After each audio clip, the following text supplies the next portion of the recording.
Señor, gracias por este tiempo, por la bendición de poder saber que tenemos hermanos en otros lugares del mundo. Y como lo dice Pedro aquí en su epístola, que cada creyente, cada hermano en distintas partes del mundo vamos atravesando por las mismas cosas, y vamos viendo cómo todos vamos atravesando también por desiertos, por circunstancias difíciles, pero a todos nos muestras tu mano, tu favor, tu carácter, tus promesas. Háblanos a través de este tiempo, de esto que estamos aquí cerrando, y que nuestros corazones puedan siempre ofrecer sacrificio de labios, esa gratitud, eso que proviene del corazón delante de ti, en el nombre de Jesús. Amén y amén. Pues hemos dicho en esta serie que el desierto es un lugar donde Dios nos lleva para aprender más de Él, para aprender más de su presencia, más de su carácter, más de sus promesas. Es un lugar que, si tenemos corazones atentos, tiernos, fieles a su presencia, a su palabra, vamos a ver su mano, su provisión y su amor de maneras sobrenaturales. Es como lo vamos a hacer. Y por cierto, aquí está el QR, tú lo puedes poner con tu celular y te va a poner ahí el bosquejo del mensaje, y ahí tú puedes ir siguiendo el bosquejo del mensaje. Esto lo vamos a empezar a hacer para que tú lo hagas ahí con libertad. Y Deuteronomio es uno de los versículos, de los pasajes que hemos estado usando para entender por qué para Dios es tan importante atravesarnos por un desierto. A veces pareciera complicado pensar que Dios nos quiere llevar para allá, pero lo vemos en el ejemplo del mismo Jesucristo, a quien dice que el Espíritu Santo lo guió al desierto, y ahí hubieron pruebas, ahí hubieron tentaciones, pero cuando sale del desierto va en el poder del Espíritu Santo a comenzar una nueva etapa en su vida. Pero Deuteronomio, quiero ir a este pasaje, capítulo 8, empiezo a leer versículo 2, dice: recuerda que durante 40 años el Señor tu Dios te llevó por el camino del desierto. Y luego fíjate lo que dice: y te humilló y te puso a prueba para conocer lo que había en tu corazón y ver si cumplías o no sus mandamientos. Te humilló y te hizo pasar por hambre, luego te alimentó con maná, comida que ni tú ni tus antepasados habían conocido, con lo que te enseñó que no solo de pan vive el hombre, sino de todo lo que sale de la boca de Dios. Durante esos 40 años no se te gastó la ropa que llevabas puesta, ni se te hincharon los pies. Reconoce en tu corazón que así como un padre disciplina a su hijo, también el Señor tu Dios te disciplina a ti. Y en hebreo nos dice que Dios disciplina a quien Él ama. Bueno, dice: cumple los mandamientos del Señor tu Dios, témelo y sigue sus caminos. ¿Por qué leo esto? Una porción que habíamos leído anteriormente en la serie. Es porque debemos recalcar la importancia de entender que Dios solamente se relaciona con los de corazón humilde. Dios es un Dios misericordioso. Él escucha la oración de todos, hasta de aquel que en su necesidad, pero sin tener un corazón para Dios, ora. Claro que Dios escucha, y en su misericordia Él puede extender su mano de favor hacia esa persona. Pero la relación íntima de Dios, dice la palabra, es con los que le temen. O sea, con aquellos que han rendido su corazón, que han arrancado de su vida la autosuficiencia y han dicho: Señor, aquí está todo lo que yo soy. Entonces, en esto es importante entender que en el desierto Dios se quiere relacionar con nosotros, pero con un objetivo: el hecho de que nos sostengamos en su carácter y de que caminemos en sus promesas. Hablando de sus promesas y de su carácter, Isaías 41, 17 y 18 dice: cuando los pobres y los necesitados busquen agua, que dice Jesús: vengan a mí todos los que están trabajados, cargados. O sea, que están atravesando por un desierto. Pero aquí sigo leyendo, dice: cuando busquen agua y no la encuentren y tengan la lengua reseca por la sed, entonces yo, el Señor, les responderé. Yo, el Dios de Israel, nunca los abandonaré. Ahí está. Estamos viendo a un Dios fiel, a un Dios que en el desierto, si lo buscamos, Él promete: no los voy a abandonar. Y luego no nada más eso, sino que la siguiente porción, el versículo 18, empieza a hablar de forma profética en el tiempo del desierto. Y dice: abriré ríos para ellos en los altiplanos, o sea, en las partes altas. Les daré fuentes de agua en los valles o en los lugares bajos. Y llenaré, ahí está, el desierto con lagunas de agua. Por tierra reseca correrán ríos alimentados por manantiales. Y vemos que la promesa de Dios en el tiempo del desierto es que Él va a proveer esas aguas, esos manantiales, con un objetivo. Tiene Dios muchos objetivos y los hemos hablado, pero hay uno que no hemos hablado que es esencial.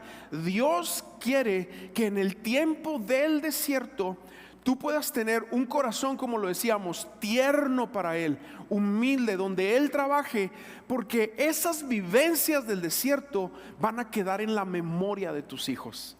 ¿Sí? Van a quedar en el ADN espiritual de tus hijos. Las pruebas que has atravesado, las enfermedades, los momentos de escasez económica, los momentos donde pareciera como que si los cielos se han cerrado, pareciera como que no cae lluvia, como que no escuchas la voz de Dios, como que no sientes nada, como que no ves con claridad, y a lo mejor ves hasta nublado, pero te sostienes del carácter de Dios en esos momentos. Declara sus promesas, vive sus promesas. Eso es algo que tus hijos lo van a aprender y va a quedar en la memoria de ellos, que cuando sus padres pasaron por tiempos difíciles, se sostuvieron en el Señor. El Salmo 78 es un salmo del desierto y justamente empieza hablando así. Salmo 78 dice: pueblo mío, atiende a mi enseñanza, presta oído a las palabras de mi boca. Y del versículo 2 al versículo 6 empieza a hablar de que cuando tú te tomas del Señor en el tiempo del desierto, eso es algo que tus hijos lo van a aprender, y entonces ellos después van a declarar la palabra de Dios. En el versículo 7, terminando esa sección y esa explicación que da el salmista, dice: así ellos pondrán su confianza en Dios, hablando de tus hijos, y no se olvidarían de sus proezas, sino que cumplirían sus mandamientos. Hablando de tus hijos por el ejemplo que tú les vas a dar en el tiempo del desierto. Por eso es tan importante en el desierto adorar al Señor. Por eso es tan importante en el desierto ir a las aguas de la fuente, ir a los manantiales que Él nos ha dado. ¿Para qué? Para que tus hijos quede en su corazón el hecho de que en los momentos difíciles nunca dejaron de seguir a Dios. Amén. No dejes de seguir a Dios en los momentos difíciles. Pero aquí está a continuación lo que pasa con aquellos que en el desierto, y lo hablábamos anteriormente, se resisten. Porque en el desierto hemos hablado que hay un peligro. Y en el desierto surge la tentación, dijimos, a quejarnos, a hacernos arrogantes y a hacernos egoístas. Esas son las tentaciones. Cuando eso sucede, podemos pasarle a nuestros hijos una herencia espiritual no muy buena, porque aprendieron de nosotros que cuando nos iba mal nos quejábamos, nos peleábamos, nos rebelábamos, dejábamos de buscarlo, dejábamos de ir a la iglesia, y eso lo pasamos a nuestros hijos y genera a nuestros hijos una rebeldía, porque básicamente, yo lo he explicado esto muchas veces, hay cosas que nuestros hijos teológicamente o doctrinalmente no pueden explicar, pero cuando tú no eres congruente con lo que tú dices que vives, como seguir a Dios, a lo mejor tus hijos no lo pueden explicar, pero ellos lo van a digerir y lo van a exhalar de su corazón como hipocresía. Y si algo detesta los jóvenes, los niños, es la hipocresía en sus padres. Por eso es tan importante en el tiempo del desierto tomarte de Dios, y aunque la estés batallando, sostenerte de Él. Porque fíjate cómo dice aquí el versículo 7 y 8 del Salmo 78, dice: así ellos pondrían su confianza en Dios, hablando de nuestros hijos, y no se olvidarían de sus promesas, sino que cumplirían sus mandamientos. No serán como sus antepasados. Y aquí está: generación obstinada y rebelde, gente de corazón fluctuante, cuyo espíritu no se mantuvo fiel a Dios. Ahora fíjate bien lo que dice ahí. Dice generación obstinada. ¿Qué es obstinación? Es que un pensamiento que no está basado en la palabra de Dios tome tanta fuerza en tu vida, te obstinas en él, aunque sea contrario a Dios, y digas, yo me voy a ir con este pensamiento. Esa obstinación es algo que no nada más peca contra Dios, es un pensamiento de rebeldía contra Dios, sino que se convierte en una fortaleza. Porque muchas veces en el sentido de es mi necesidad, es mi problema, es lo que estoy viviendo, podemos obstinarnos en pensamientos contrarios a la palabra de Dios. Eso nos va a llevar a rebeldía. Eso nos va a llevar a ser gente, como dice aquí, de corazón fluctuante. ¿Qué es que el corazón fluctuante? Que un día viene a la iglesia y otro día no. Un día da, otro día no. Un día ora, otro día no. Y están en una montaña rusa, en un sub y baja de fluctuación. Es lo mismo que dice Santiago en su carta cuando dice: el hombre de doble ánimo es inconstante en todos sus caminos, porque en el momento difícil, en el momento del desierto, no ha aprendido a ver el carácter de Dios, a declarar las promesas de Dios, y entonces se hace fluctuante pensando que las situaciones a su alrededor se tienen que acomodar para que la persona camine bien. Pero no es así, es más bien nosotros nos tenemos que acomodar a la palabra de Dios. Nosotros nos tenemos que someter a lo que el Espíritu Santo está hablando en nuestras vidas, y eso es lo que va a generar en nosotros que el desierto se termine y no se prolongue ya más. Pero cuando no lo entendemos y estamos con dice, cuyo espíritu no se mantuvo fiel a Dios, vamos a caminar en esta constante infidelidad delante de Dios. Hay algo más que tiene que suceder en el desierto. En el desierto tenemos que aprender a buscar a Dios yendo a los manantiales, ¿sí? Porque no hay lluvia. Recuerda que el desierto es un tiempo donde no hay lluvia. Deuteronomio capítulo 11, versículo 14 nos habla de la lluvia temprana, la lluvia tardía, nos habla de todo esto. Pero en el desierto, tú y yo que habitamos en una zona semidesértica, sabemos que la lluvia viene en temporadas, a veces viene de a mucha, a veces viene de a poca.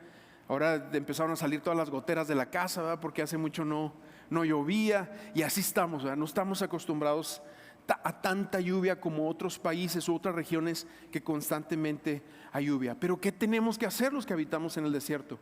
Tenemos que aprender a ir a los manantiales. Tenemos que aprender a buscar a Dios de una forma más profunda.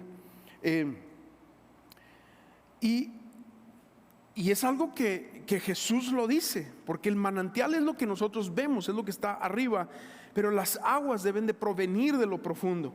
Y yo me he dado cuenta que en los momentos, algunos de los momentos más hermosos de oración en mi vida, por lo menos, no sé en la tuya, es cuando yo he estado orando sin sentir absolutamente nada.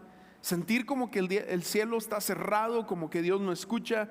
A veces tengo un cuarto ahí en la casa que tenemos un espejo, y estoy orando y paso y me veo en el espejo, y en esos momentos hasta pienso: estás loco, estás hablando tú al aire. O sea, esos pensamientos pasan por nuestra mente, aunque sabemos que no son verdad. Pero los momentos más hermosos de oración es cuando he insistido en buscar a Dios, y después de un rato, como quien está escarbando, y de repente se rompe la última capa antes de llegar al manto acuífero, pero se rompe esa última capa y sale el agua. Y así son los momentos de oración. En los tiempos del desierto, Él nos quiere llevar a que le busquemos con profundidad. Hay momentos donde hay lugares, si tú te acercas a una playa, levantas la arena y sale el agua. Pero hay otros lugares, entre más te vas alejando de los mares y de los ríos, donde tienes que escarbar 1, 2, 3, 10 metros, 80 metros, pero va a haber agua. Y así es el tiempo de buscar a Dios. Habrá momentos donde tendremos que insistir sin sentir nada, pero si insistimos lo suficiente, ¿qué pasa? Llegamos a los manantiales y empezamos a ver a Dios. Jesús dice en Juan capítulo 7: si alguno tiene sed, venga a mí y beba. Fíjate lo que dice: del interior del que cree en mí correrán ríos de agua viva, como dice la Escritura. Y Jesús se refería obviamente al Espíritu Santo, y nos explica el resto de la Escritura. Porque eso es lo que pasa. Hay momentos donde tenemos que escarbar, pero hay momentos también donde el manantial se contamina por las cosas de este mundo, por lo que atravesamos, por por los despechos, por las traiciones, por las mentiras a nuestro alrededor, el manantial se puede contaminar. El manantial de nuestro interior. Proverbios 4:23 dice: sobre toda cosa guardada, guarda tu corazón, porque de él mana la vida.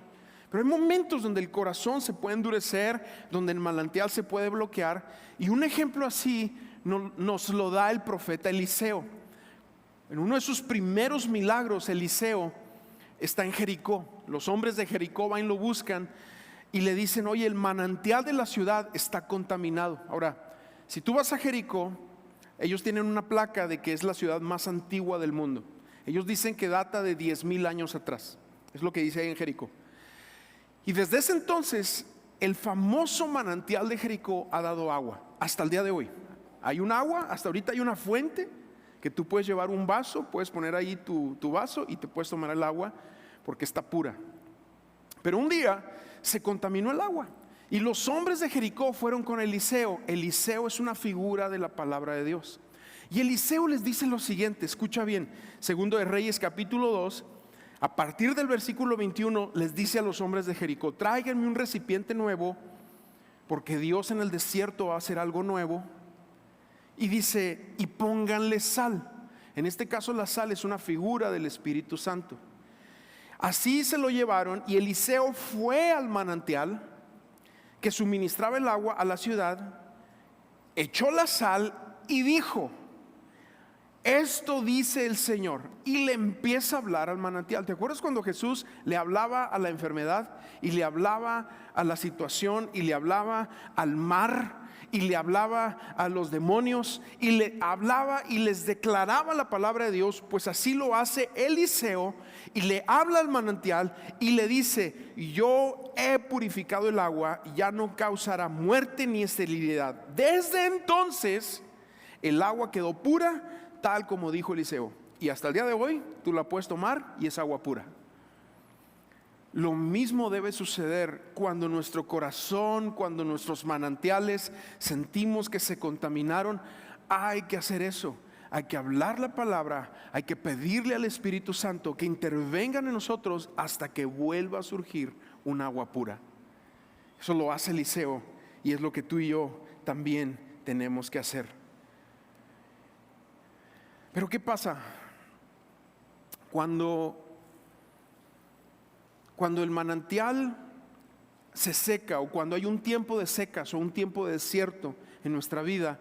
Muchas veces la tentación es ir a buscar ayuda fuera de Dios, porque hemos aprendido y nos han enseñado en este mundo tan lógico, tan de razón, tan de este tipo de cosas que no tienen que ver con la fe. Nos han enseñado que la manera de salir adelante en los tiempos problemáticos es echar mano de aquello que nos puede traer una solución. Si te enfermas, la medicina inmediatamente y el doctor inmediatamente. Y estamos de acuerdo, obviamente, no estoy diciendo lo contrario, pero inmediatamente nuestra reacción ante un problema, vamos y buscamos un abogado. Ante un problema vamos y contraatacamos. Ante los problemas siempre esa es nuestra tendencia, porque vivimos en un mundo que nos ha enseñado que así debe de ser.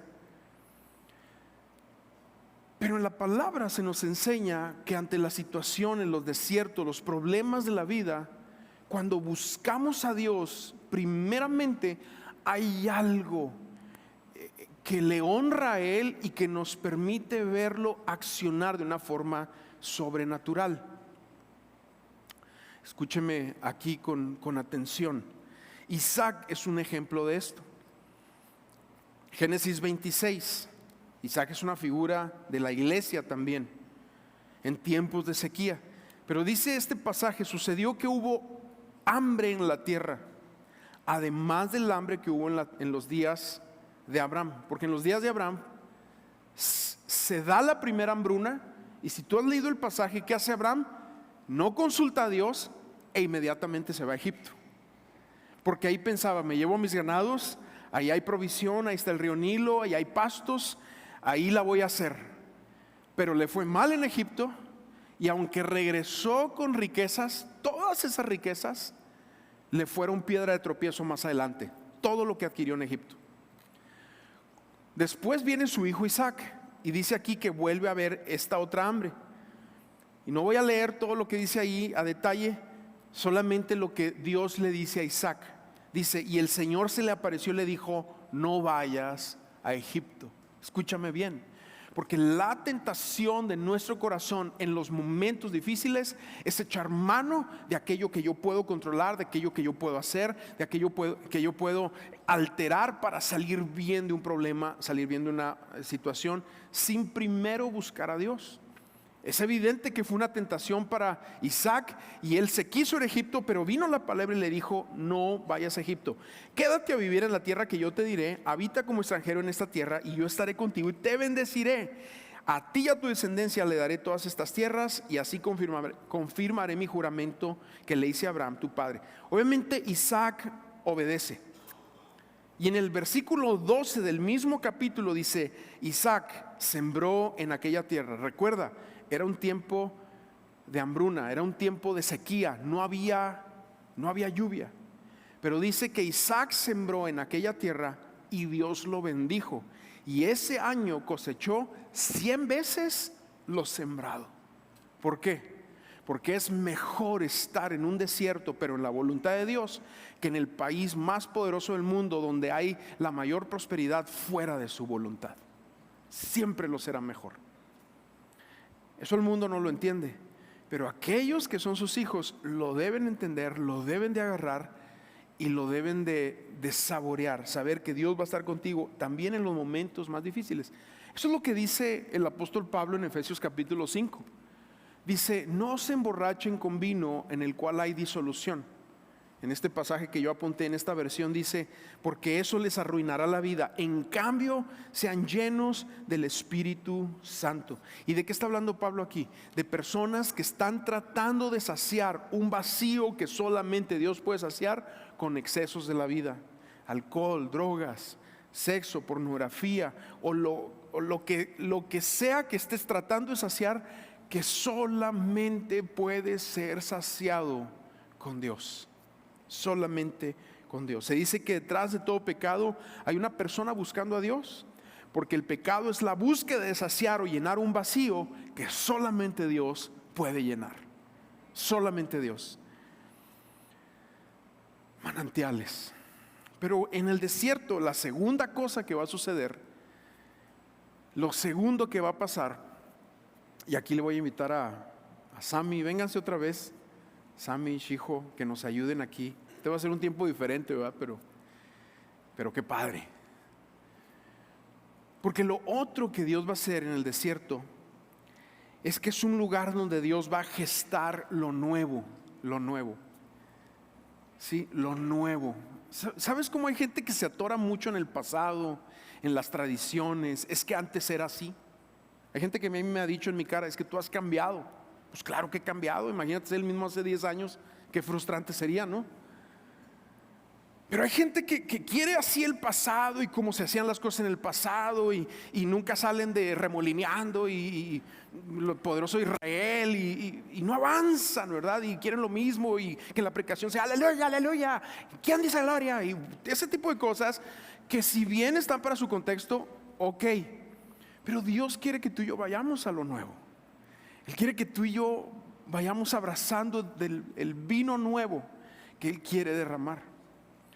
Dijimos la semana pasada, hice un comentario así de esos rápidos, que fue Juan el Bautista en el desierto, que Dios le habló la palabra que él llevaría, que él cargaría durante su ministerio. La palabra de Juan el Bautista fue arrepentimiento, santidad, fuego de Dios, ayuno, bautismo. Ese fue el mensaje que llevó Juan el Bautista, porque Dios se lo reveló en el desierto y Juan el Bautista cumplió su cometido. Cuando lo llevan a la cárcel, entonces hasta ahí es que el Señor Jesucristo empieza a predicar, y Jesús empieza a predicar lo mismo, arrepentimiento, empieza a predicar pureza, santidad, que Él va a traer el fuego, el Espíritu Santo. Pero hay algo que Jesús no les predica en ese momento, que sí practicaba Juan el Bautista, era el ayuno. Y entonces un día los discípulos de Juan el Bautista, que estaban con toda esta onda así de ayunar y de ir, y está bien, o sea, si tú ayunas lo debes de hacer porque es es una comunión más íntima con Dios. Pero ellos habían hecho del ayuno, los discípulos de Juan el Bautista y también los fariseos, una religión. Y cuando Jesús empieza a mover de una forma nueva, como que lo quisieron rechazar. Hasta el mismo Juan el Bautista, en un momento de debilidad, le manda a decir con sus discípulos: ¿eres tú o esperamos a otro? Porque como que te mueves diferente. Yo ayuné, yo le eché ganas, yo vivía en el desierto, comía grillos grandotes, langostas, ¿verdad?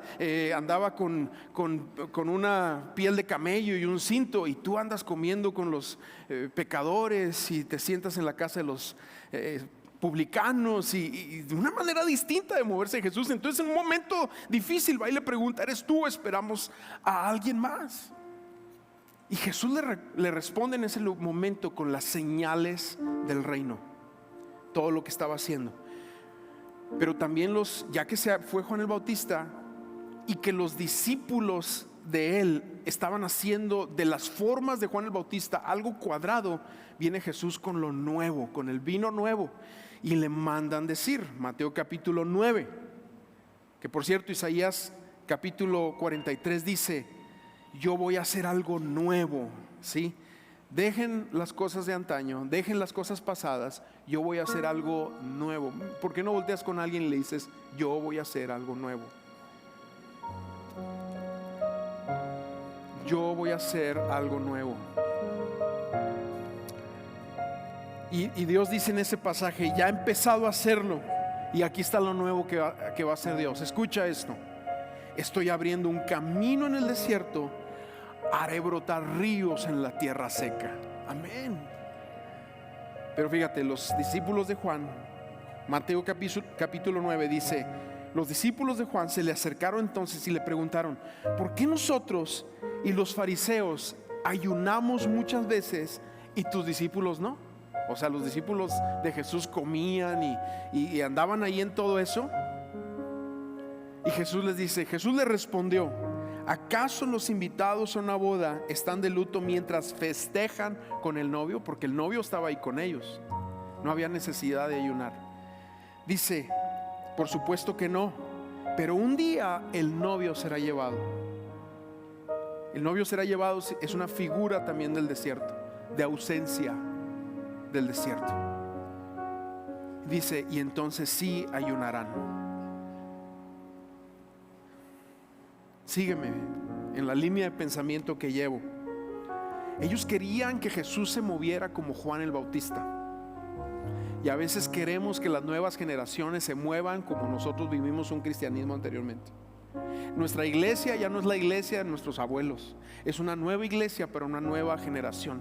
Pero es una generación que se tiene que conectar con Dios. Y nosotros, los que tenemos un poquito más de años, que nos gustan las rutinas, que nos gusta un poquito de lo antiguo, que vemos las cosas nuevas y de repente nos chocan, tenemos que crecer a lo nuevo que Dios nos quiere llevar, porque si no nos podemos perder, como los discípulos de Juan el Bautista se perdieron la bendición de caminar con Jesús, o los fariseos que se agarraron en sus rollos religiosos y no pudieron seguir a Jesús. ¿Me van siguiendo?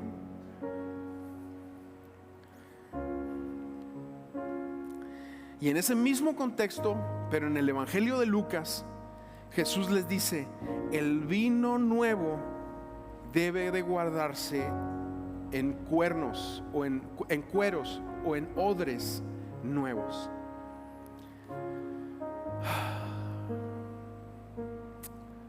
Padre, yo oro en el nombre de Jesús, que tú aquí estás viendo odres nuevos donde se puede derramar el vino nuevo, Padre, en el nombre de Jesús. El desierto es un lugar para buscar lo nuevo. El desierto es un proceso de actualización que requerirá movernos diligentemente en la voz de Dios hacia donde Él quiere. Él quiere que avancemos. Eso es el desierto. Así que yo te invito a donde estás, que te pongas de pie. Y antes de terminar, quiero darte algunos consejos, porque esta es nuestra última sesión de esta serie. Pero quiero darte unos consejos en el tiempo del desierto. Primero, deja de pensar cómo es que Dios te va a sacar de este proceso. Deja de pensar en eso. Abraza el proceso, empieza a disfrutarlo. busca al Señor en lo que estás atravesando. Dios lo va a hacer, Dios lo va a hacer de su manera. No caigas en la tentación de querer ayudarlo. Segundo, limpia tu corazón de decepción u ofensa contra Dios. Hechos 24:16 dice: por esto siempre trato de mantener una conciencia limpia delante de Dios y toda la gente, porque en el desierto hay una tentación a amargarnos contra Dios, a ofendernos contra Dios, aunque no lo querramos aceptar, porque Él no se movió de la manera que pensábamos que se tenía que mover. Eso nos lleva a lo siguiente, y lo hemos dicho, lo repito ahorita: no te quejes, no te quejes en el tiempo donde estés atravesando por un desierto. La queja, dijimos, es un auto boicoteo que nos atasca en el desierto. Es una rebeldía muy arraigada por un desacuerdo en cómo Dios está haciendo las cosas. Protege tu corazón de la queja. Número 4, prepara tu mente y tu corazón para soportar el trayecto. Soportar el trayecto es bien importante. Hebreos 10:36 dice: perseverar con paciencia es lo que necesitan ahora para seguir haciendo la voluntad de Dios. Entonces recibirán todo lo que Él ha prometido. Número 5, quinto consejo, y uno más y ya. Si aprendemos a soportar, ahora escúchame bien aquí, soportar con éxito el trayecto del desierto, Dios va a traer lo nuevo. Porque no nada más se trata de soportar una situación, un momento en un espíritu quejumbroso, en un espíritu contaminante, en un espíritu amargado. Es soportar el proceso con éxito, ¿sí? Tomado de la mano de Dios. Primera de Pedro 5 dice: así que humíllense ante el gran poder de Dios, y a su debido tiempo Él los levantará con honor. Pongan todas sus preocupaciones y ansiedades en las manos de Dios, porque Él cuidará de ustedes. Y por último consejo: mantén la mira en Cristo. Pon la mira en Cristo, en las cosas de arriba, en el plan de Dios. Efesios 1:5 dice: en amor nos predestinó para ser adoptados hijos suyos por medio de Jesucristo, según el puro afecto de su voluntad. Esta palabra predestinación a muchos les da miedo, pero es bien sencilla la palabra. Es que Dios, antes de arrancar la carrera en tu vida, antes de arrancar el punto de partida, ya veía el final de la meta. Para decirte, Pablo, que, porque es lo que está diciendo la palabra, Dios tiene un plan con tu vida. Desde antes de que tú nacieras, Él ya tenía un plan y Él lo quiere terminar. Fue Dios quien escribió la historia de tu vida, y es una historia que Él quiere llenar de bendición. Y termino con este pasaje, Romanos 8:29. Todo el mundo conoce Romanos 8:28. Todas las cosas ayudan para bien, pero el 29 dice: porque a los que antes conoció, también predestinó para que sean hechos conforme a la imagen de su Hijo. Ese es el objetivo de Dios, que tú seas a la imagen de su Hijo. Por eso te va a permitir atravesar por trayectos, por momentos de desierto en tu vida. Pero ahí en el desierto, confía en Dios, declara su palabra, agárrate de Él. Amén. ¿Por qué no nos guían en algún canto mientras adoramos al Señor? Y adora al Señor, ¿verdad? Cierra tus ojos, levanta tus manos, ministra al Padre en este momento.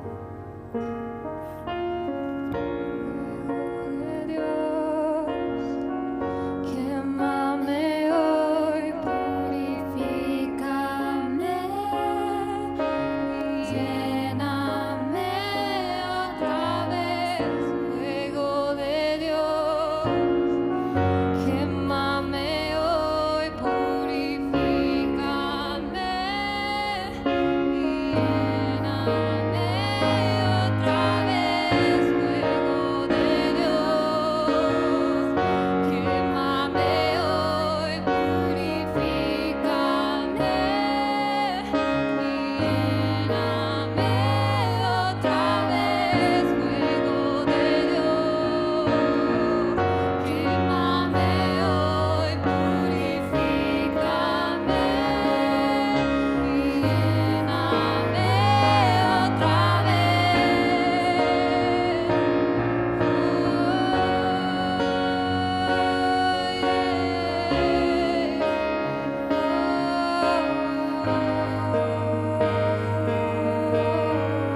Quémanos, Señor. Quémanos, Señor.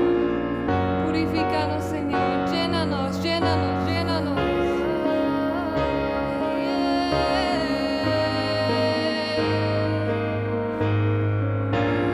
Nada se compara. Tú eres santo, santo. Nada se compara. Tú eres santo, santo. Decláralo, nada se compara. Nada se compara. Tú eres santo, santo. Nada se compara.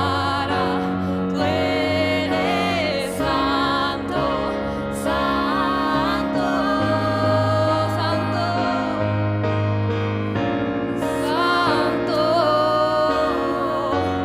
Santo,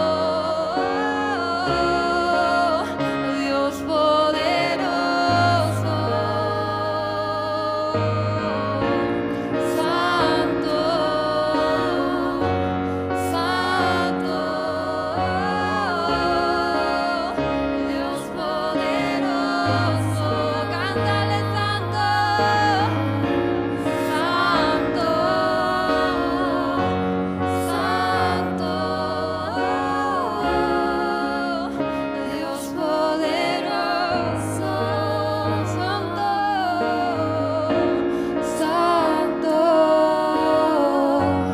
santo, Dios poderoso.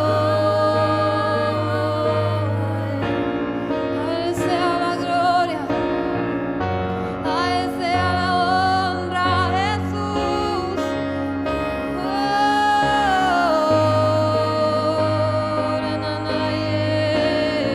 Levanta tus voces a Cristo.